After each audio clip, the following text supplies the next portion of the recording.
저는 이런 고민을 좀 많이 했습니다. 우리가 성경 공부, 교리 공부, 그리고 각종 훈련들을 많이 받는데, 그렇게 훈련 받은 것을 가정과 직장과 사업장과 일터와 학교에서 우리가 잘 적용을 하고 계신지, 아니면 이 훈련 마치면 다른 훈련 찾고, 또 이 훈련 마치면 또 다른 훈련 찾고, 이 훈련 끝나면 다시 신앙이 원상태로 내려갔다가 또 다른 훈련 찾는 그런 모습은 아닌지, 이러한 프로그램 중심의 신앙에서 복음 중심의 신앙으로 우리가 바뀌어야 되는데, 그 복음이 바로 복음이 삶을 변화시키는 그러한 변화 중심, 체험 중심의 신앙으로 우리가 나아가야 할 것입니다.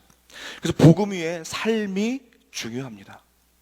사도 바울도 복음의 정수인 로마서를 쓰면서 1장부터 11장까지 복음의 핵심 진리를 말하고, 12장부터는 그러므로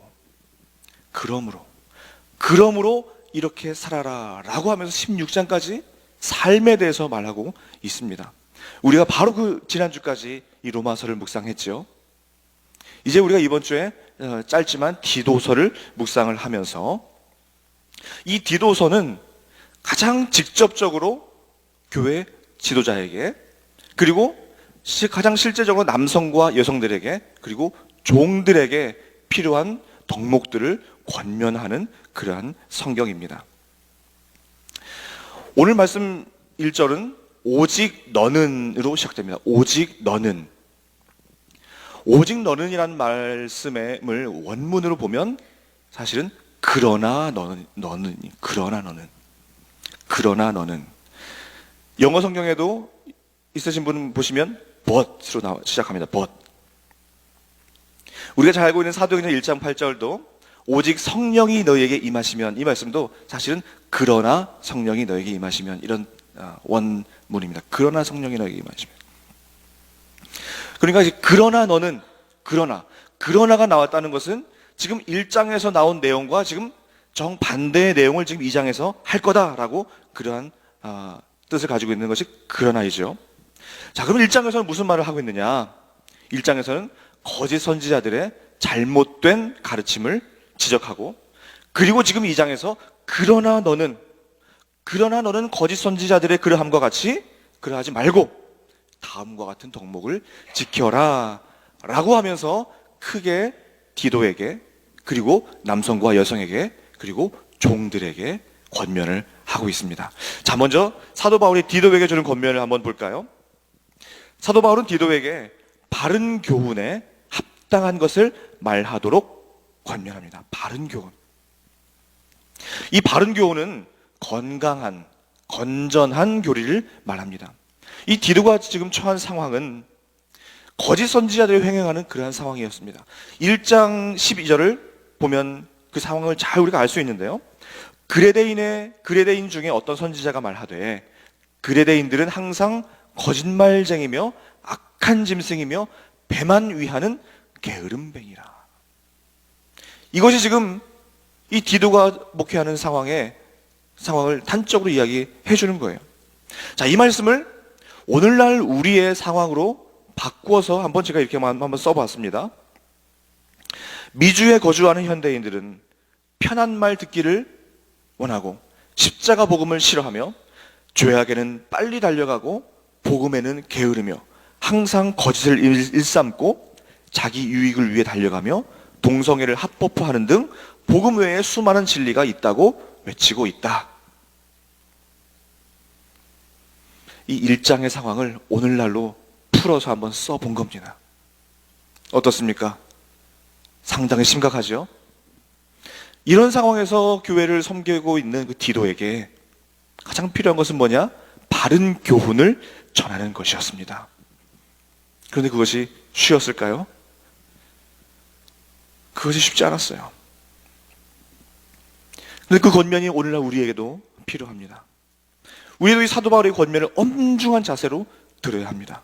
그러나 너는 바른 교훈을 말해라.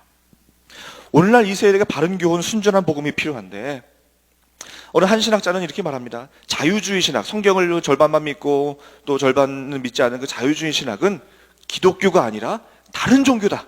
다른 종교다. 그 이유는 자유주의 신학은 세상 철학, 자연주의적 세속 철학에서의 그 뿌리를 두고 있기 때문에 자유주의는 기독교가 아니다. 다른 종교다라고 말하기까지 했습니다. 참 얼마나 우리 안에서도 번영신학이라든지 그 외에 성경을 잘못 가르치고 있는 잘못된 신앙이 얼마나 많이 있습니까? 사도 바울은 디모데후서 4장에서 이렇게 말합니다. 때가 이르리니 사람이 바른 교훈을 받지 아니하며 진리에서 돌이켜 허탄한 이야기를 다루시라. 이것이 바로 오늘날 포스트 모더니즘을 너무나 잘 보여주고 있습니다. 포스트 모더니즘이 무엇입니까? 진리가 없다는 거예요. 진리가 없다. 그러니까 그들은 기독교를 인정해요. 진리인 걸 인정하는데 나도 진리다라고 이야기하는 거예요. 그것이 포스트 모더니즘이에요. 너도 진리고 나도 진리다. 모두가 진리이니까 진리가 없는 겁니다. 이런 상황 속에서 우리가 바른 교훈을 말하는 것, 이것이 얼마나 중요한지 모릅니다. 자, 두 번째로 바울은 이제 남성과 여성을 향한 덕목을 말하는데요. 자, 먼저 나이가 많은 남성에게 이제 2절에 절제, 경건, 신중, 믿음과 사랑과 인내함의 온전함을 이야기하고 있고, 또한 나이가 많은 여성에게 3절에 행실의 거룩, 모함하지 말고 술의 종이 되지 말고 선한 것을 가르치고 젊은 여성들을 교훈하도록 권면하고 있습니다. 자, 여기서 경건하며 이 경건하며라는 단어가 원래는 경건이라고 하면 원어로 보면 유세베이아라는 단어를 써야 되는데 여기서는 셈노스라는 단어를 쓰고 있습니다. 셈노스. 이것은 무슨 뜻이냐면 고귀한, 아름다운, 품위가 있는, 존경할 만한 이러한 뜻을 가지고 있는 단어입니다. 셈노스. 이 같은 단어를 디모데전서 3장 8절에는 정중하게라고 번역을 해놓았고, 또 디모데전서 3장 11절에는 정숙하고 단정하고 이렇게 표현을 해놓았습니다. 그러면서 집사들의 덕목을 말하면서 정숙하고 단정하고, 자, 이것이 뭐냐면 셈노스라는 단어인데 이것이 아까 뭐라고요? 경건하며, 이것이 아까 또 뭐라고 했죠? 품이 있는 그런 뜻이에요. 즉 직분자는 또 나아가서 그리스도를 주인으로 삼는 남성과 여성, 즉 뭐 남성 여성 아닌 사람이 있습니까? 모두는 그리스도인으로서의 품위를 지녀야 한다. 세상과 구별되는 품위가 있어야 한다는 말씀입니다. 하늘의 비밀을 소유한 우리가 세상에 무릎 꿇지 않는, 세상에 물들지 않는 품위가 있어야 하지 않겠습니까? 그것이 바로 2절과 3절이 말하고 있는 경건입니다. 저도 군생활을 할 때 이제 장교로 훈련을 받을 때에 국가로부터 품위 유지비를 받았어요. 품위 유지비를 주면서 국가가 주는 그 의도는 뭐냐면, 여러분은 국가의 소유이기 때문에 여러분의 모습이 국가의 모습입니다. 여러분이 어디 가서 이상한 행색을 하고 다니지 않도록 이 품위 유지비를 주면서 국가의 이름을 더럽히지 말라는 나라의 명령이자 지원인 거예요. 이것이 뭐 외적인 그 품위라면 내적인 품위가 또 있죠. 내적인 품위가 있는데, 자, 우리가 이제 센터빌에 살면서, 센터빌에 살게 되면 식당이나 카페나 쇼핑몰이나 심지어 도로 위에도 교인들이 계십니다. 운전하다가도. 그러니까 저도 항상 이렇게 조심을 하게 돼요. 자, 그런데 휴가를 갑니다. 자, 휴가를 가면 저를 아는 사람이 있을까요, 없을까요? 물론 있습니다. 어느 성도님들은 한국에 설악산 갔는데 교인들을 만났다고 하기도 하고, 제주도 갔는데 교인을 만났다고도 해요. 물론 있습니다. 그런데 휴가지에 가면 저를 아는 사람이 없어요.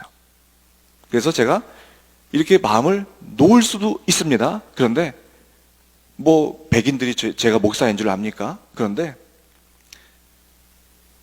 목사로서의 품위를 지키려고 애를 쓰는 거예요. 그때 목사한테 그렇게 애를 쓰지 않으면 나도 망가지는 거예요. 그게 품이에요, 품이.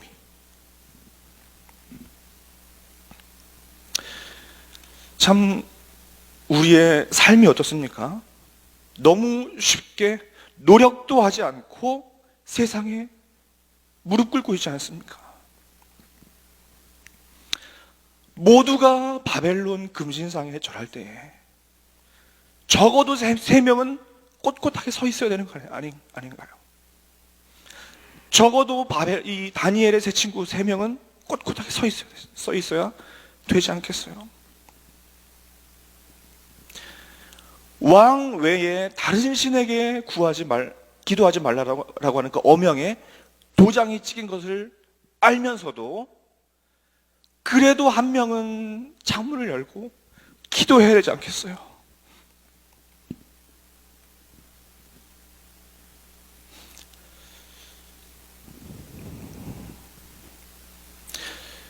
때로 우리가 무슨 품위가 밥 먹여주냐,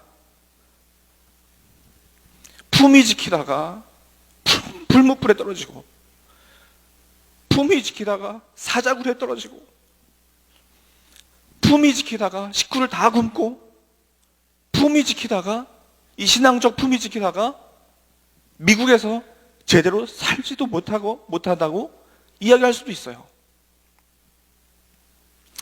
그런데 신앙의 품위를 지키면 우선 내 스스로가 그래도 뿌듯합니다. 그래, 내가 지켰지. 그래도 내가 좀 뿌듯해요.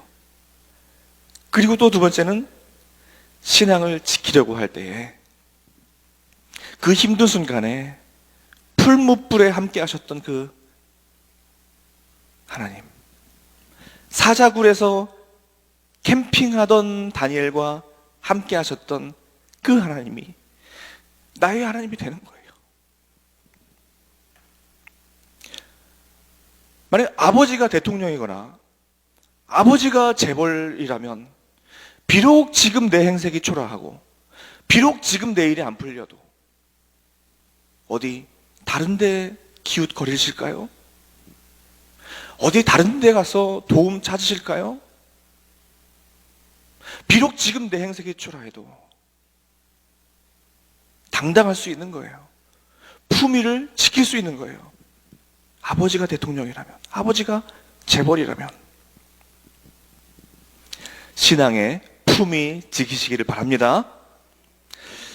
또한 4절 전물 여성들은 4절에 남편과 자녀들을 사랑하고 신중하고 순전하며 집안일을 하고 선하며 자기 남편에게 복종하도록 권면하고, 또한 젊은 남자들은 7절에 선한 일에 본을 보이며 교훈에 부패하지 않고 단정하고 책망할 것이 없이 바른 말을 하도록 권면하고 있습니다. 이런 덕목들은 실제로 1장에서의 거짓 선지자들의 가르침과는 실제로 대조가 되고 있어요. 1장에서 드러난 거짓 선지자의 특징은 1장 11절에 보면 이런 자들이 더러운 이득을 취하려고 마땅하지 아니한 것을 가르쳐 가정들을 온통 무너뜨리는도다. 자, 들으셨나요? 지금 거짓 선지자들이 하는 것이 무엇입니까? 가정을 무너뜨리는 거예요. 실제로 오늘날도 이단으로 인해서 가정이 무너지는 가정들이 얼마나 많이 있습니까? 그러나 지금 오늘 사도 바울이 말하는 덕목은 젊은 여성들에게 남편과 자녀를 사랑하고 집안일을 하며, 굉장히 재미있죠? 집안일을 하라는 거예요. 집안일 안 하고 기도원 다니거나 집안일 안 하고 심지어 교회 봉사 열심히 하는 것은 절반은 옳고 절반은 옳지 않다는 거예요. 오늘날에도 가정에 문제가 생기고 가정이 깨지는데 이거 악한 마귀 사탄의 전문가예요. 악한 마귀 사탄은 가정 파괴 전문가입니다. 가정에 문제가 생기고 가정에 어려움이 있을 때에 악한 마귀가 또 움직이고 있구나. 얼른 복음으로, 말씀으로 돌아가시를 바라요. 바울이 이렇게 권면하는 이유는 바로 5절입니다. 이는 하나님의 말씀이 비방을 받지 않게 하려 함이라. 우리의 삶이 바로 하나님의 말씀이 비방을 받느냐 그렇지 않느냐에 달려 있다는 거예요. 내 모습을 통해서 하나님의 모습이 보여진다고 생각을 해야 됩니다. 자, 마지막입니다. 사도 바울은 종들에게 권면을 하고 있는데, 종들, 종들에게 하는 권면이다 보니까 나는 종이 아닌데 라고 생각하실 수가 있습니다. 자, 그런데 이것을 직장 생활하는 그 성도님들 계시면 내 상사가 있고 위기의 질서가 있는 그 안에 살아가시는 성도님들이 계시다면 적용을 해보시기를 바랍니다. 9절과 10절입니다. 종들은 자기 상전들에게 범사에 순종하여 기쁘게 하고 거슬러 말하지 말며 훔치지 말고 오히려 모든 참된 신실성을 나타내게 하라. 이는 범사에 우리 구주 하나님의 교훈을 빛나게 하려 함이라. 자, 이 9절과 10절 이 종들에게 하는 권면을 5단어로 요약을 하면 순종, 기쁨, 존중, 정직, 신실, 이 5가지입니다. 어디 이렇게 붙여놔도 되지 않겠습니까? 순종, 기쁨, 존중, 정직, 신실. 즉 내가 섬겨야 될 상사가 있으면 순종하는 겁니다. 상사를 거스르지 말고 기쁨을 주는 겁니다. 부정직하게 훔치지 말고 정직한 것입니다. 신실함으로 섬기는 거예요. 이 모든 것이 범사에 우리 구주 하나님의 교훈을 빛나게 하는 것입니다. 이 5가지가 여러분들 직장생활 또는 삶터의 모든 영역에서 기둥이 되어서 하나님을 빛나게 하는 그러한 우리 삶터가 되기를 간절히 소망합니다. 자, 이러한 덕목을 지켜야 되는 이유가 오늘 결론적으로 한 가지가 있습니다. 자, 그것이 바로 14절입니다. 우리 14절은 다 같이 한번 읽어보시겠습니다. 시작. 그가 우리를 대신하여 자신을 주심은 모든 불법에서 우리를 속량하시고 우리를 깨끗하게 하사 선한 일을 열심히 하는 자기 백성이 되게 하려 하심이라. 아멘. 이것이 복음이에요. 이것이 복음. 이것이 바로 예수 그리스도께서 오신 목적입니다. 우리를 깨끗하게 하셔서 선한 일을 하는 자기 백성이 되게 하는 것. 우리가 비록 이 세상에 살지만 이 세상에 물들지 아니하고 세상에 무릎 꿇지 아니하고 아까 말씀드린 대로 세상 교훈을 따르지 아니하고 하나님의 자녀로서 품위를 지키고 직장을 비롯한 위계 질서 속에서 신실함으로 하나님의 교훈을 빛나게 하는 것, 그것이 바로 복음의 열매입니다. 복음 뒤에는 항상 이런 삶이 따라와야 돼요. 1절부터 10절까지의 그 모든 거룩과 경건의 삶의 그 기본은 바로 이 14절의 그 복음에 기초해야 합니다. 온전한 복음이 우리 모든 삶의 기초가 되어야 합니다. 우리를 그래서 날마다 복음 위에 세워야 돼요. 우리가 복음 위에 있지 아니하면 그냥 세상적 이 자기개발서나 세상적 정의와 무슨 차이가 있습니까?